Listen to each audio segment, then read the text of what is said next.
Peace be upon you, and welcome to a new episode. On July 30th, 2019, a young man, 25 years old at the time, received a phone call from his older sister. At first, it was just a normal call, but it quickly turned into a nightmare. This young man was responsible for some daily family tasks. He rushed toward his sister's new apartment. When he arrived, he knocked on the door. No response. He opened it, and suddenly, he was faced with a scene that would change his life forever. In the room, on the bed, his young sister, only 19 years old, lay motionless. A deep stab wound in her neck, a severe blow to her head, and the floor soaked in blood. He froze in shock, his heart pounding violently. Then a scream burst out of him instinctively. A scream filled with pain and horror. The apartment that was supposed to mark the start of a happy new life had turned within seconds into a scene straight out of the darkest nightmares. So what led to this? Who did this? More importantly, how did such a joyful beginning end in a tragedy like this? Before we begin our story, don't forget to like and share the episode so it can reach as many people as possible. And wait for me every Saturday, Monday, and Wednesday for a new episode. Without diving into too many details right now, let's plunge straight into the depths of our story.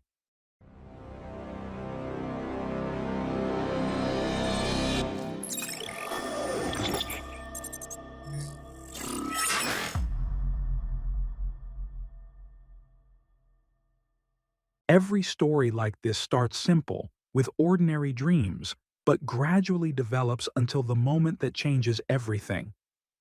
In July 2016, the year when Manar Adel Al-Aqraa was still only 15 years old, an engagement took place that would change the course of her life. Manar came from a very humble family in El Bagour. Her father, Adel Al-Aqraa, was 52 at the time, working as a staff member in a primary school. His salary wasn't much, but it was enough to support 4 children. Her mother, Suad, a housewife, was the one who managed the home with strong hands and endless patience. Manar helped the family more than anyone else. She completed her commercial diploma and started working in a small shop near home to earn money and help with her siblings' expenses.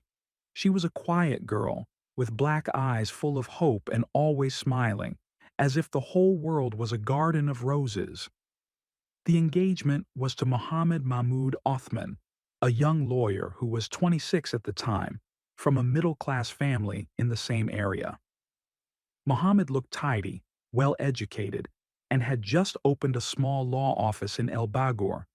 His way of speaking was calm and reassuring, making anyone in front of him feel safe.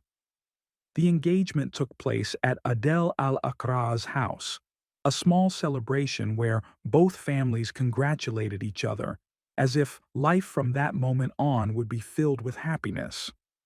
Although, from the very first months in August 2016, small clouds started to appear. The engagement was supposed to be simple, but a disagreement arose over the dowry.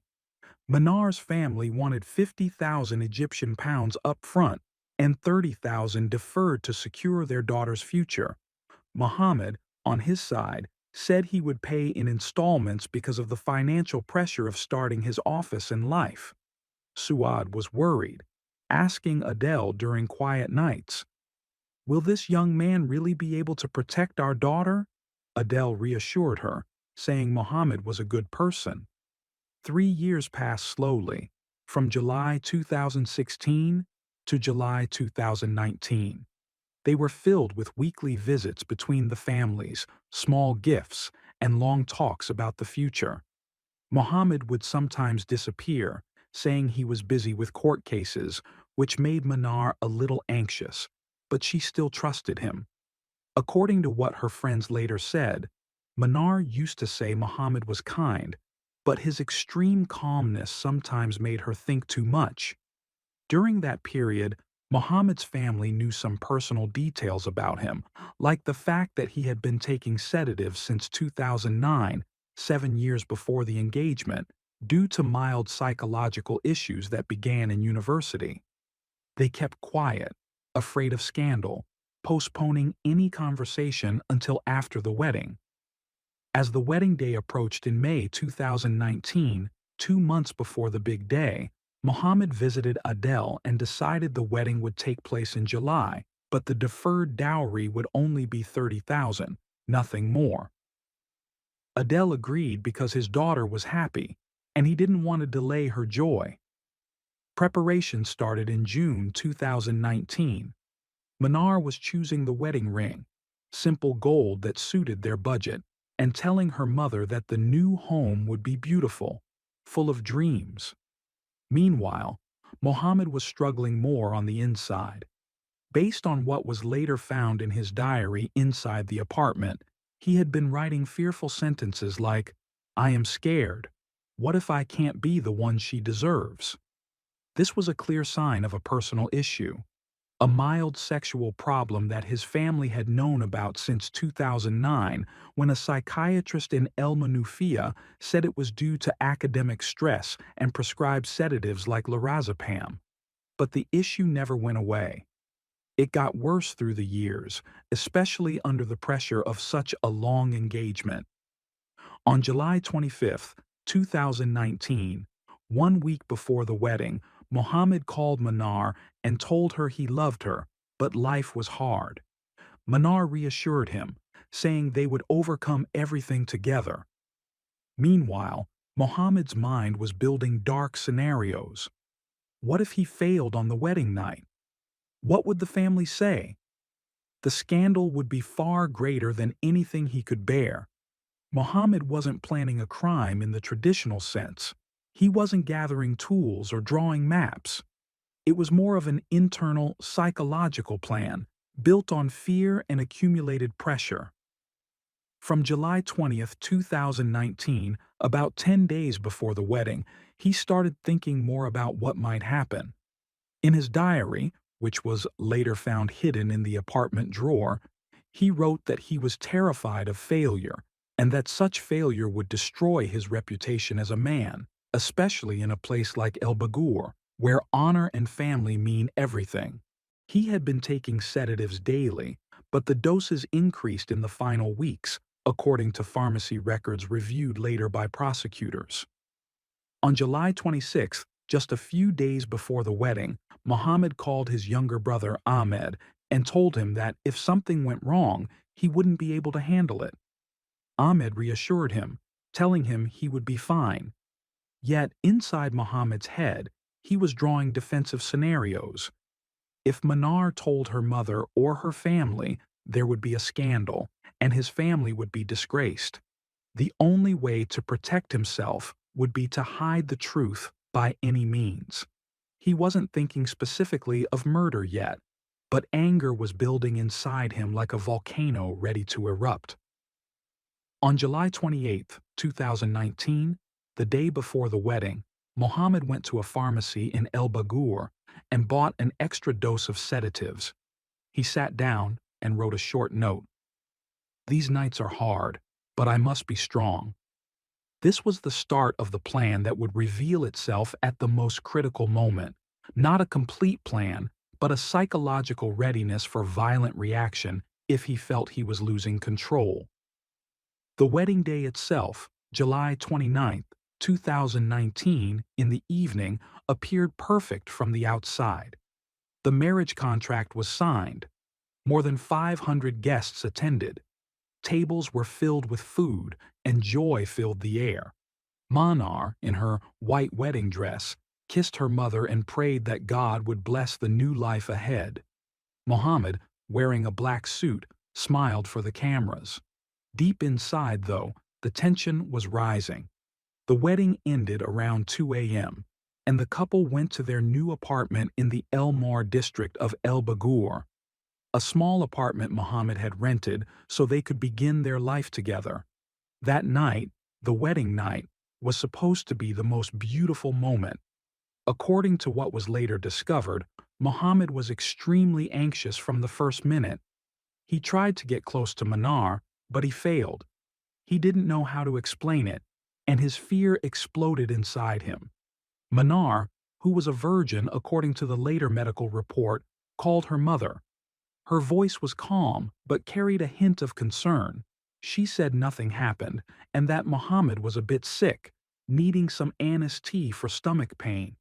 Suad reassured her, telling her to rest and everything would be fine. Manar, in a moment of caution, recorded the call on her phone and sent it to some close relatives, as if she sensed something was not right. When Mohammed heard the call, that was the spark that ignited everything. In his later confession, he said he feared scandal, feared that the family would know and shame him. The anger blinded him. The next morning, around 10 a.m., Manar called her mother again, asking her to send her younger brother with the anise tea for Mohammed because of his stomach pain. Swad sent her son, who was still thrilled from last night's celebration. Manar Adel, her brother, arrived around 12 noon. He knocked at the door. Mohammed opened it. His face was splattered with blood, his hands trembling, and he was holding a kitchen knife. Manar Adel, his voice shaking, asked what had happened. Mohammed whispered that his wife did something wrong, and he hit her. Manar Adel pushed him aside and rushed into the bedroom. He found his sister Manar lying motionless. Her neck had a deep stab wound. Her head was struck violently. Blood covered the bed and the floor. Terror filled his heart. He screamed at the top of his lungs and held her, but her soul was already gone. At that moment, the husband tried to escape. He had a wound in his abdomen which he later claimed resulted from a struggle with Manar. Investigators proved he stabbed himself superficially to appear as a victim. Manar Adel immediately called his father, Adel, saying, "Hurry, Manar is dead." Adel felt the world collapse. He rushed there with the neighbors. When he saw his daughter, tears streamed down his face. He made one decision. He would not receive condolences until justice was served. The news spread quickly, and the police arrived within minutes. The head of investigations in El Bagour led the initial inquiry.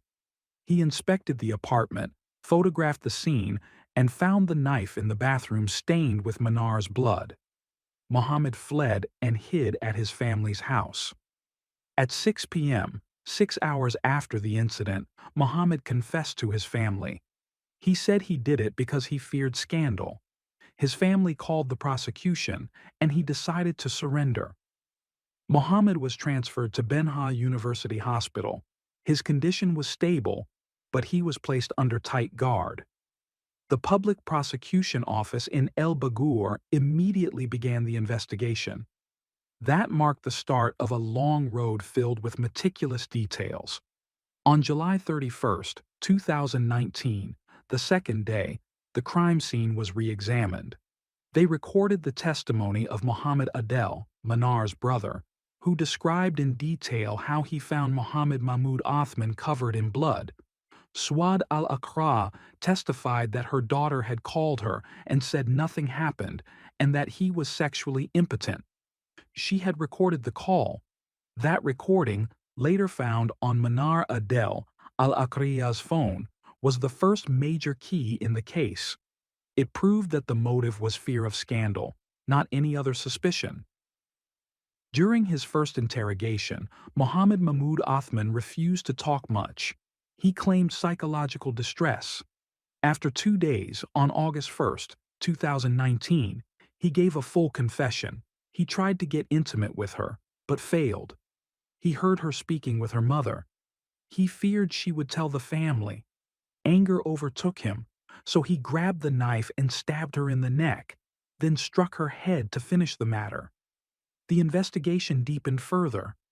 On August 2, 2019, prosecutors heard testimony from 10 initial witnesses, including Fatima Al-Aqraa, Manar's sister. She said that her sister was happy, but told her that Mohammed Othman had been tense in the previous days. On August 3, investigators examined Mohammed Othman's phone. They found messages sent to his brother Ahmed on July 28th, asking what he should do if he failed, and Ahmed reassured him. This confirmed pre-existing psychological planning rather than a random impulse. The prosecution requested a preliminary forensic report which confirmed that Manar was completely virgin and that her death resulted from a stab wound to the carotid artery, along with a head blow causing a fatal brain hemorrhage. On August 6th, Mohammed Othman was sent for medical evaluation at El Manial Psychiatric Hospital. The psychiatrist reported that Mohammed was anxious but not mentally ill in a way that would justify his crime, and his actions were deliberate. On August 7th, Mohammed's family testified that their son had been sick for 9 years, taking sedatives. The prosecution searched his medical records and found that the treatment was for general anxiety, not a serious illness that would remove responsibility. The investigation expanded into Mohammed's past. They found he had broken off 2 engagements before Manar, the first in 2014 with Sarah Ahmed over personal problems, and the second in 2015 with Layla Mohammed due to family pressure. This revealed a pattern of fear of failure in relationships. The prosecution concluded the initial investigation and transferred the case to court on a charge of premeditated murder due to a family dispute. Adel Al-Aqraa, her father, stated in the media that his daughter was buried in her wedding dress, and he wanted retribution, not a normal prison sentence. The case moved to the criminal court of Shebin el-Kham. The charge was deliberate murder, and Mohammed Othman, from El Manufia prison, attempted to defend himself through his lawyer, claiming it was defense of honor. Hearings in November focused on the psychiatric report, and the court confirmed he was not mentally ill. In December 2019, police uncovered attempts to bribe witnesses by a relative of Mohammed Othman, who paid 50,000 Egyptian pounds, and they were arrested. In January 2020, with the rise of COVID-19, hearings became partially online. Adel Al-Aqraa attended every session, demanding execution. Mohammed admitted that he regretted it, but anger blinded him. On November 3, 2020, the criminal court of Shebin el-Kham issued its verdict: life imprisonment for Mohammed Mahmoud Othman. Manar's father and her entire family were not satisfied with that ruling and still demand the death penalty for the killer. That's the end of today's episode. If this is your first time visiting the channel, don't forget to subscribe and turn on notifications so you won't miss any new updates. Wait for me in the next episode. Goodbye.